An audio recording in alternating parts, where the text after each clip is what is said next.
പിതാവിൻ്റെയും പുത്രൻ്റെയും പരിശുദ്ധാത്മാവിൻ്റെയും നാമത്തിൽ ആമേൻ. ഗുഡ് മോർണിംഗ് എൻ്റെ പ്രിയപ്പെട്ടവരെ. വീണ്ടും കർത്താവ് നമുക്കൊരു ദിവസം തന്നിരിക്കുകയാണ്. അപ്പം നമുക്ക് ഇന്നത്തെ പ്രത്യക്ഷ പ്രാർത്ഥനയിക്കൊണ്ട് പരിശുദ്ധമ്മയുടെ മധ്യസ്ഥത്തിന് നമ്മളെ തന്നെ സമർപ്പിക്കാം. ഏറ്റു പ്രാർത്ഥിക്കുക. അമ്മേ പരിശുദ്ധ അമ്മേ, അമ്മേ പരിശുദ്ധ ദൈവമാതാവേ, അന്ന് അങ്ങ് കൃപാസനത്തിൽ പ്രത്യക്ഷപ്പെട്ട് വരാൻ പോകുന്ന മഹാദുരന്തത്തിൽ നിന്ന് രക്ഷപ്പെടാനും എല്ലാവർക്കും വേണ്ടി പ്രാർത്ഥിക്കുവാനും ആവശ്യപ്പെട്ടിട്ട് 20 വർഷം തികയുന്ന ഈ വേളയിൽ കൃപാസനത്തിലൂടെ ഞങ്ങൾക്കും ഈ ദേശത്തിനും അങ്ങ് മധ്യസ്ഥം തേടി തന്ന എല്ലാ അനുഗ്രഹങ്ങൾക്കും കൃപകൾക്കും ഞങ്ങളിപ്പോൾ ഹൃദയം നിറഞ്ഞ നന്ദി പറയുന്നു. അമ്മേ പരിശുദ്ധ അമ്മേ, ജപമാല മാതാവേ, സകല കൃപാസനം പ്രാർത്ഥനകളോടും ചേർത്ത് ഞങ്ങളിപ്പോൾ പ്രാർത്ഥിക്കുന്ന ഈ കുടുംബത്തിന്റെ പ്രത്യേക നിയോഗം. നവംബർ 30 ശനിയാഴ്ചയാണ്. ഈ മാസത്തിന്റെ അവസാനമാണ്.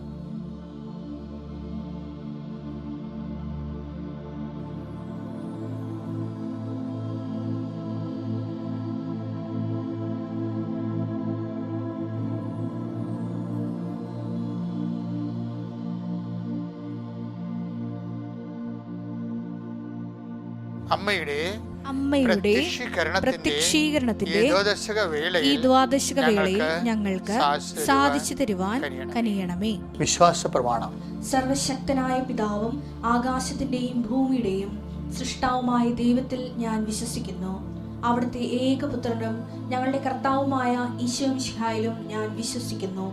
ഈ പുത്രൻ പരിശുദ്ധാത്മാവിനാൽ ഗർഭസ്ഥനായി കന്യകാമറിയത്തിൽ നിന്ന് പിറന്ന് പൊന്തിയോസ് പീലാത്തോസിന്റെ കാലത്ത് പീഡകൾ സഹിച്ച് കുരിശിൽ തറയ്ക്കപ്പെട്ട് മരിച്ച് അടക്കപ്പെട്ട് പാതാളങ്ങളിൽ ഇറങ്ങി മരിച്ചവരുടെ ഇടയിൽ നിന്ന് 3-ാം നാൾ ഉയർത്ത് സ്വർഗത്തിലേക്ക് എഴുന്നള്ളി സർവശക്തിയുള്ള പിതാവായ ദൈവത്തിന്റെ വലതുഭാഗത്തിരിക്കുന്നു. അവിടെ നിന്ന് ജീവിക്കുന്നവരെയും മരിച്ചവരെയും വിധിക്കുവാൻ വരുമെന്നും ഞാൻ വിശ്വസിക്കുന്നു. പരിശുദ്ധാത്മാവിലും ഞാൻ വിശ്വസിക്കുന്നു. വിശുദ്ധ കത്തോലിക്കാ സഭയിലും പുണ്യവാന്മാരുടെ ഐക്യത്തിലും പാപങ്ങളുടെ മോചനത്തിലും ശരീരത്തിന്റെ ഉയർപ്പിലും നിത്യമായ ജീവിതത്തിലും ഞാൻ വിശ്വസിക്കുന്നു. ആമേൻ. സ്വർഗ്ഗസ്ഥനായ ഞങ്ങളുടെ പിതാവേ, അങ്ങയുടെ നാമം പൂജിതമാകണമേ. അങ്ങയുടെ രാജ്യം വരണമേ. അങ്ങയുടെ തിരുമനസ് സ്വർഗത്തിലെ പോലെ ഭൂമിയിലും ആകണമേ. അന്നു വേണ്ടുന്ന ആഹാരം ഇന്ന് ഞങ്ങൾക്ക് തരണമേ. ഞങ്ങളോട് തെറ്റ് ചെയ്യുന്നവരോട് ഞങ്ങൾ ക്ഷമിക്കുന്നത് പോലെ ഞങ്ങളുടെ തെറ്റുകൾ ഞങ്ങളോടും ക്ഷമിക്കണമേ. ഞങ്ങളെ പ്രലോഭനത്തിൽ ഉൾപ്പെടുത്തരുതേ, തിന്മയിൽ ഞങ്ങൾ രക്ഷിക്കണമേ. ആമേൻ. നന്മ നിറഞ്ഞ മറിയമേ, സ്വസ്തി. കർത്താവ് അങ്ങയുടെ കൂടെ സ്ത്രീകളിൽ അങ്ങ് അനുഗ്രഹിക്കപ്പെട്ടവളാകുന്നു. അങ്ങയുടെ ഉദരത്തിൻ ഫലമായി ഈശോ അനുഗ്രഹിക്കപ്പെട്ടവനാകുന്നു. പരിശുദ്ധ മറിയമേ, തമ്പുരാന്റെ അമ്മേ, പാപികളായ ഞങ്ങൾക്ക് വേണ്ടി ഇപ്പോഴും ഞങ്ങളുടെ മരണസമയത്തും തമ്പുരാനോട് അപേക്ഷിക്കണമേ. ആമേൻ. എൻ്റെ പ്രിയപ്പെട്ടവരെ, നവംബർ മാസം കർത്താവ് 30 ദിവസം നമ്മൾ പൂർത്തീകരിച്ച് ഒക്ടോബർ മാസത്തിലാണ് അമ്മ ഈ സന്ദേശം തന്നതെങ്കിലും ഇപ്പോഴ് 1 മാസം നമ്മൾ പൂർത്തീകരിക്കുകയാണ് നവംബറിൽ. അപ്പോൾ ഈ മാസം മുഴുവൻ ദൈവം നിങ്ങൾക്ക് നൽകിയ അനുഗ്രഹങ്ങളെ ഓർത്ത് നമ്മൾ നന്ദി പറയുന്നു. പിന്നെ ഇന്ന് ശനിയാഴ്ചയാണ്, അമ്മയുടെ പ്രത്യേക ദിവസമാണ്. ഈ അമ്മയുടെ പ്രത്യേക ദിവസമുണ്ടല്ലോ, പണ്ട് ആൾക്കാർ ശനിയാഴ്ച മാതാവിൻ്റെ ദിവസം ആയതുകൊണ്ട് തന്നെ അതിനു വേണ്ടി പ്രത്യേകം പോയി കുർബാന കൂടുകയും കുർബാന സ്വീകരിക്കുകയൊക്കെ ചെയ്യുമായിരുന്നു. ഇന്നും ചെയ്യുന്നില്ലെന്നല്ല, കുറച്ച് ശനിയാഴ്ച എന്ന് പറഞ്ഞ ഒരു ആൾക്കാർ ഞായറാഴ്ച പോലെ അമ്മയുടെ ദിവസം ആഘോഷിക്കുന്ന ആൾക്കാരുണ്ട്. അന്ന് ധർമ്മക്കാരെ കാണുകയും അവർക്ക് വേണ്ടത് നൽകുകയും ചെയ്യുന്നവരുണ്ട്. മാതാവിൻ്റെ രൂപം പ്രത്യേകമായി തുടച്ച് വൃത്തിയാക്കി പൂവൊക്കെ വെച്ച് അമ്മയെ വണങ്ങുന്ന ദിവസം കൂടിയാണ്. പിന്നെ ജവമാർ കൂടുതൽ ചെല്ലും. അങ്ങനെ മാതാവിൻ്റെ ആൾക്കാരും മാതാവിൻ്റെ ആധ്യാത്മിക പേറുന്നവരാണ്. മാതാവിൻ്റെ ആധ്യാത്മികകൾ വലിയ ആധ്യാത്മികതൊന്നും ഇല്ല. കാര്യം നമുക്ക് മനുഷ്യന്മാർക്ക് ഏറ്റവും നല്ലത് ഈസി വചനത്തെ ആദ്യം സ്വീകരിച്ച അമ്മയുടെ ആധ്യാത്മികത തന്നെയാണ്. Okay, let's come to prayer. കർത്താവെ, ഞങ്ങൾ നിന്റെ നാമത്തിന് ആരാധിക്കുകയും സ്തുതിക്കുകയും നിനക്ക് നന്ദി പറയുകയും ചെയ്യുന്നു. ഈ ശനിയാഴ്ച അങ്ങയുടെ മക്കളെ ശിരസ് നമിച്ച് നിന്റെ ആശീർവാദത്തിന് നിൽക്കുമ്പോൾ അമ്മേ, അമ്മയാണ് ഏറ്റവും വലിയ മധ്യസ്ഥ പ്രാർത്ഥനയുള്ളത്. അമ്മയാണ് ഒരു കുടുംബത്തിലേക്ക് കടന്നു വന്നിട്ട് അവിടെ വീഞ്ഞ് തികയാതെ വന്ന കാര്യം, അവിടുത്തെ ഇല്ലായ്മ, തികയാത്ത അവസ്ഥകൾ കണ്ട് മനസ്സിലാക്കി ആ വീട്ടുകാരൻ പോലും പറയാതെ സ്വന്തമായിട്ട് ആ വിഷയം ഏറ്റെടുത്തു. ശരിക്കും പറഞ്ഞാൽ മാതാവിൻ്റെ ഒത്തിരി പേരുകളിൽ ഒരു പേര് വേണ്ടതാണ് ഏറ്റെടുപ്പ് മാതാവെന്ന്. നമ്മൾ ഉടമ്പടി മാതാവെന്ന് പറയും, അപ്പോൾ നമുക്ക് മനസ്സിലാകും. പക്ഷെ മാതാവ് ചെയ്തത് എന്താണ്? ആ കുടുംബത്തിൻ്റെ ഭാരങ്ങൾ അവർ പോലും അറിയാതെ സ്വന്തമായിട്ട് ഏറ്റെടുത്തു. അതാണ് ഏറ്റെടുപ്പ് മാതാവെന്ന് പറയണത്. അതായത് ശനിയാഴ്ച നിൻ്റെ എല്ലാ വിഷയം, ഞങ്ങളൊക്കെ ശനിയാഴ്ച അല്ലെങ്കിൽ ഒക്ടോബർ മാസം അല്ലെങ്കിൽ മെയ് മാസമൊക്കെ വരാൻ കാത്തിരിക്കുക. എന്തിനാണെന്നറിയാവോ? അമ്മ ഫയൽ നോക്കണ മാസമാണത്. പ്രത്യേകിച്ച് എന്നുവെച്ചാൽ ഭയങ്കര പ്രസംഗങ്ങളുള്ള വിഷയങ്ങളെല്ലാം മഞ്ഞുപോലെ ഒരുക്കി കളയണ ദിവസമാണ്. അങ്ങനെ നമ്മൾ വിശ്വസിച്ചാണ്, അങ്ങനെയാണ് പ്രാർത്ഥിച്ച് ഒരുങ്ങുകയാണെങ്കിൽ മരിയൻ എക്സ്പീരിയൻസ് നമുക്കുണ്ടാകും. അതുകൊണ്ട് ഞാൻ നിങ്ങളെല്ലാവരെയും മാതാവിൻ്റെ മധ്യസ്ഥയിലേക്ക് ക്ഷണിക്കുകയാണ്. കാര്യം മാതാവ് നമ്മൾ ഈശോയുടെ അടുത്ത് കൊണ്ടുപോകും. ഈശോയിൽ ആദ്യം ജീവിച്ച ആൾ അമ്മയാണ്. വചനത്തിൽ ആദ്യം ജീവിച്ച ആൾ അമ്മയാണ്. അമ്മയേക്കാൾ വലിയൊരു ജീവിതവും വേറെ മധ്യസ്ഥനോ ഒന്നുമില്ല. കാര്യം പ്രധാന മധ്യസ്ഥ കൃപാസനം മാതാവിനെ വിളിക്കുന്നത്. അല്ല, ഏകമധ്യസ്ഥൻ ക്രിസ്തുവാണ്. പക്ഷെ പ്രധാന മധ്യസ്ഥൻ, കാര്യം എന്താ, മറ്റു പുണ്യാളന്മാരെ പോലെ ഒരു മധ്യസ്ഥ അല്ല അമ്മയെന്ന് എൻ്റെ അർത്ഥം. അത് ഇനിയെങ്കിലും നിങ്ങൾ മനസ്സിലാക്കണം.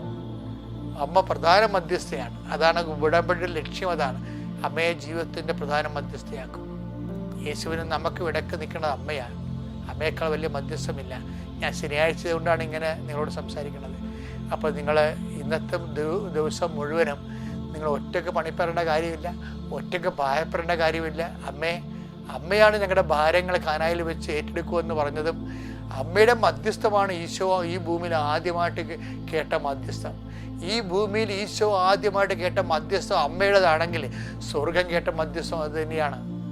അതുകൊണ്ട് തന്നെ അമ്മയുടെ മധ്യസ്ഥത്തിൽ ക്രിസ്തു വഴി ഈ പ്രാർത്ഥനകൾ ഞങ്ങൾ പരവിധാനം സമർപ്പിക്കുമ്പോൾ അതിനേക്കാൾ വലിയൊരു പ്രാർത്ഥന ഫോർമുല ഇല്ല. ഞങ്ങൾ വിശ്വസിക്കുന്നു.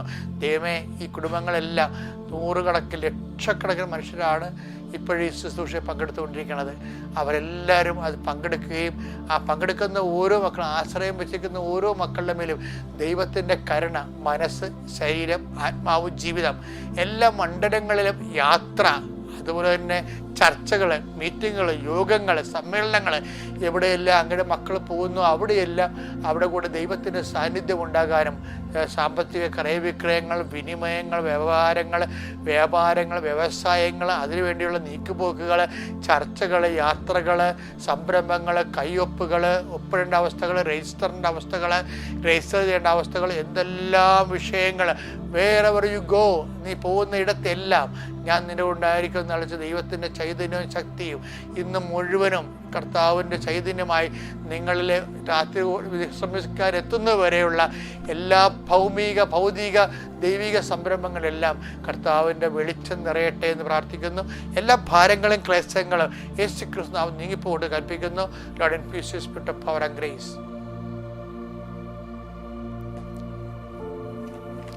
നമ്മൾ ഇന്ന് വായിക്കാൻ പോകുന്ന സുവിശേഷം, ഇന്ന് സന്ദേശം നവംബർ 30 ശനിയാഴ്ച, ലുക്കായുടെ സുവിശേഷം 2:20. തങ്ങളോട് പറയപ്പെട്ടതുപോലെ. ഇത് ആർട്ടിഡേമായിട്ട് സംഭവം കേട്ടോ. അതായത് നമ്മൾ നത്താൾ പെരുന്നാളിന് ഒരുങ്ങിക്കൊണ്ടിരിക്കുകയാണ്. നാളെ ഡിസംബർ 1 അപ്പോൾ ഇപ്പോൾ തന്നെ നമ്മളൊരു ഡിസംബർ ക്രിസ്മസ് മാസത്തിലേക്ക് പ്രവേശിക്കുകയാണ്. അതാണ് തങ്ങളോട് പറയപ്പെട്ടതുപോലെ കാണുകയും കേൾക്കുകയും ചെയ്ത ആട്ടിടയന്മാർ വന്ന് പുൽത്തൊട്ടിയിൽ കണ്ട് ഈശോനെ അമ്മയും കണ്ടതാണ് വിഷയം.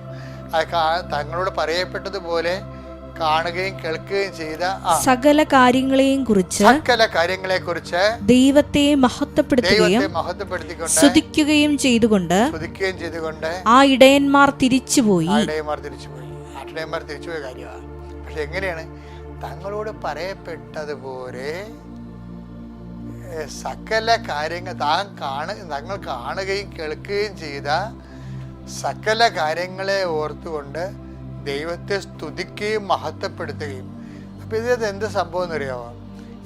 ഞാൻ ഈ വചനം ആദ്യം വായിച്ചപ്പോൾ എൻ്റെ മനസ്സിൽ തറച്ച സംഭവം ഇത്രയേ ഉള്ളൂ. സകല കാര്യങ്ങളെക്കുറിച്ചും എന്താണ്? ദൈവത്തിന് നന്ദി കരയറ്റുകയും മഹത്വപ്പെടുത്തുകയും ചെയ്യേണ്ടതാണ്. അല്ലാതെ നല്ല കാര്യങ്ങൾക്ക് വേണ്ടി മാത്രമല്ല, സകല കാര്യങ്ങൾക്കും ശരിക്കും പറഞ്ഞാൽ ആട്ടിടയന്മാർക്ക് പൂജരാജക്കന്മാർക്ക് കിട്ടി ഒരു ആനുകൂല്യം കിട്ടാഞ്ഞ പാവപ്പെട്ട കക്ഷികളാണിത്. പൂജരാജക്കന്മാർക്ക് അവർക്ക് നല്ല നക്ഷത്രമൊക്കെ തെളിച്ച് ദൈവം ആഘോഷമായിട്ടാണ് അവരെ കൊണ്ടുവന്നത്. ഈ പാവപ്പെട്ട മനുഷ്യർക്ക് അത് കിട്ടിയില്ല. പക്ഷെ മാലാഖ അവരെ കണ്ടു, അത് വേറെ സത്യമാണ്. അപ്പം മാലാഖ കണ്ടു എന്നുള്ള കാര്യം ഭയങ്കരമായ ഒരു ഇതാണ്. അപ്പം അതിൻ്റെ അകത്തുള്ള നന്മ എന്ന് പറയുന്നത് അതുൾപ്പെടെ ദൈവത്തിൻ്റെ വെളിപാട് എളിയവർക്ക് ആദ്യം ദൈവം വെളിപ്പെടുത്തിയ അതാണ് സകല കാര്യങ്ങളും ഉള്ളത്. പക്ഷേ പ്രാകൃതമായ മനുഷ്യരെ കണ്ടിട്ട് മിക്കവാറും ആരാണെന്ന് പോലും ചിലപ്പോൾ അവർക്ക് കൊടുക്കേണ്ട ഒരു ഔന്നത്യമോ അംഗീകാരമോ സംസാരമോ അവരുടെ സംസാരം അവരുടെ സ്വീകരണമോ സ്വാഗതമോ ഒന്നും കൊടുക്കാനുള്ള മാനസികാവസ്ഥയിലല്ല അമ്മ. അവരമ്മയാണല്ലോ കണ്ടത്. അപ്പം അമ്മയെ ഈശോനെ അല്ല കണ്ടത്. അപ്പം അവിടുത്തെ സിറ്റുവേഷൻസ് ഇവർ വെൽക്കമിങ് അല്ല. ശരിക്കും പറഞ്ഞാൽ അവരൊരു പ്രാകൃതമായ അമ്മയ്ക്കാണെങ്കിൽ അതൊരു നെഗറ്റീവ് ഫീലിംഗ് ആണ്. എന്ന് വെച്ച് കഴിഞ്ഞാൽ വളരെ കാര്യം വെച്ചാൽ വളരെ സുന്ദരമായ രീതിയിൽ ട്രീറ്റ് ചെയ്യപ്പെടേണ്ടതാണ്. കാര്യം പ്രസവം കഴിഞ്ഞ് പെറ്റതറിയാൻ വേണ്ടി വരുന്ന ആൾക്കാരാണ്. ബന്ധുക്കൾ സ്വന്തപ്പെട്ടവരല്ലേ ആ സമയത്ത് വരണത്. അവർ സമ്മാനം കൊണ്ട് വരണതിന് പകരം ഒരു ബന്ധവും ഇല്ലാത്ത പരിചയമില്ലാത്ത കുറച്ച് പ്രാകൃത മനുഷ്യർ ഒന്ന് നോക്കി വെച്ച് പോകും. പക്ഷേ നോക്കി വെച്ച് പോകുമ്പോൾ അവർക്കും ഒരു റെസ്പോൺസ് കിട്ടുന്നില്ല, മറിയാതെ തിരിച്ച് റെസ്പോൺസ്. നമ്മുടെ ജീവിതം ഇങ്ങനെ ചില സമയത്ത് നിറം നഷ്ടപ്പെട്ട് കാണും. ജീവിതത്തിൽ നിറം നഷ്ടപ്പെട്ട് കാണും. കാരണം അമ്മയ്ക്കാണെങ്കിൽ ആ വരവ് കൊണ്ട് പ്രത്യേകിച്ച് നല്ല വണ്ണം വീട്ടിൽ താമസിച്ച് ഭംഗിയായിട്ട് ആൾക്കാരുടെ സ്നേഹവും ഔദാര്യവും പരിഗണനയും പരിചരണവും ഒക്കെ കിട്ടേണ്ട കാലത്ത് ഈ പ്രാകൃതമായ മനുഷ്യർ വന്ന് നോക്കി നിന്നില്ല, വരവ് ഒന്നും കിട്ടിയില്ല. അമ്മ അത് ഹൃദയത്തിൽ സംഗ്രഹിച്ചു. ആട്ടിടയന്മാർ ഹൃദയത്തിൽ സംഗ്രഹിക്കുന്നതിനേക്കാൾ ഉപരി ആട്ടിടയന്മാരെ കുറിച്ച് പറയണത് അവരോട് പറയപ്പെട്ട അവർ they are happy what they have felt. അവർക്ക് അവിടെ കിട്ടിയതിനെ കുറിച്ച് അവർ വളരെ ഹാപ്പിയാണ്. അവർ കണ്ടതുപോലെ പറഞ്ഞതുപോലെ കണ്ടല്ലോ പിള്ളക്കച്ചി പൊതിഞ്ഞ് പുറത്തൊട്ടി കിടന്നിരിക്കുന്ന ഇവരായിരിക്കും രാജാവെന്ന് അവിടെ മനസ്സിൽ അങ്ങോട്ടും ഇങ്ങോട്ടും പറഞ്ഞു. ദേ ആർ ഹാപ്പി. അപ്പോൾ സിറ്റുവേഷൻസ് മോശമാണ്. അവിടെ ഒരു രാജാവിൻ്റെതായിട്ടുള്ള ഒരു സംഭവങ്ങളൊന്നും അവിടെ ഇല്ല. രാജകീയ ജന്മവുമല്ല. ഒരു ചേരി പ്രദേശത്ത് ആരോ ഒരു വലിയ സ്വാധീനവും വലിയ നിലവില്ലാത്ത ആൾക്കാർ പെറ്റുകിടക്കണ പോലെ വഴിയരികെ പെറ്റുകിടക്കുന്ന ഒരു അവസ്ഥ. ഞാൻ ആ പുൽത്തൊട്ടി പോയതാണ്. അതൊരു വഴിയരികയാണ് ശരിക്കും പറഞ്ഞാൽ. ആ ഗുഹ നിൽക്കുന്ന സ്ഥലത്തിൻ്റെ കൂടെ ഇവിടെ ഒരു വഴിയരിക ഉണ്ട് ഇവിടെ. അപ്പം അങ്ങനെയുള്ള സിറ്റുവേഷനിൽ അത് കണ്ടിട്ട് ആട്ടിടയന്മാർക്ക് സന്തോഷമാണ് ഉണ്ടായത്. കാര്യം ആ സിറ്റുവേഷനെ കുറിച്ച് they are least bother about it. ആ സാഹചര്യം കണ്ടാൽ നമുക്ക് വിശ്വസിക്കാൻ തോന്നത്തില്ല. പക്ഷെ സാഹചര്യമല്ല വിശ്വസിക്കേണ്ടത്, കർത്താവിൻ്റെ വചനമാണ് വിശ്വസിക്കേണ്ടത് എന്നുള്ളതാണ് തങ്ങളോട് പറയപ്പെട്ടതുപോലെ കണ്ടത് കൊണ്ടാണ്. ആ സാഹചര്യമല്ല കർത്താവിൻ്റെ വചനമാണ് വിശ്വസിക്കേണ്ടത് എന്നുള്ള വലിയൊരു ഉൾക്കാഴ്ചയാണ് ദൈവം നമുക്ക് നൽകണത്. എപ്പോഴും നിങ്ങൾ ശ്രദ്ധിക്കേണ്ട ഇതാണ്, നമ്മൾക്ക് ചിലപ്പോൾ നമ്മൾ പ്രാർത്ഥിക്കുന്നവരാകാം, നമ്മൾ നല്ലോണം വിശ്വസിക്കുന്നവരാകാം, പക്ഷേ അതിൻ്റെ ഒരു സെറ്റപ്പൊന്നും നമ്മുടെ ജീവിതത്തിൽ കാണത്തില്ല. ഭയങ്കരമാണ്. ഞാൻ കുറേ അനുഭവിച്ചുകൊണ്ട് പറയുന്നതാണ്. നമ്മൾ പ്രാർത്ഥിക്കുന്നു, നമ്മൾ ദൈവത്തെ എല്ലാവരെക്കാളും ദൈവത്തെ ആരാധിക്കുകയും മഹത്വപ്പെടുകയും ചെയ്യുന്നു. പക്ഷെ അതിൻ്റെ സെറ്റപ്പ് സിറ്റുവേഷൻസ് ഒന്നും നമ്മുടെ ജീവിതത്തിലില്ല. നമ്മൾ പ്രാർത്ഥിക്കാത്ത മനുഷ്യരെ പോലുള്ള അനുഭവങ്ങൾ നമുക്കുണ്ടാകണം. Still we believe in it, we will trust in it, still we get through it. അതിലൂടെ കടന്നു പോവുകയാണ്.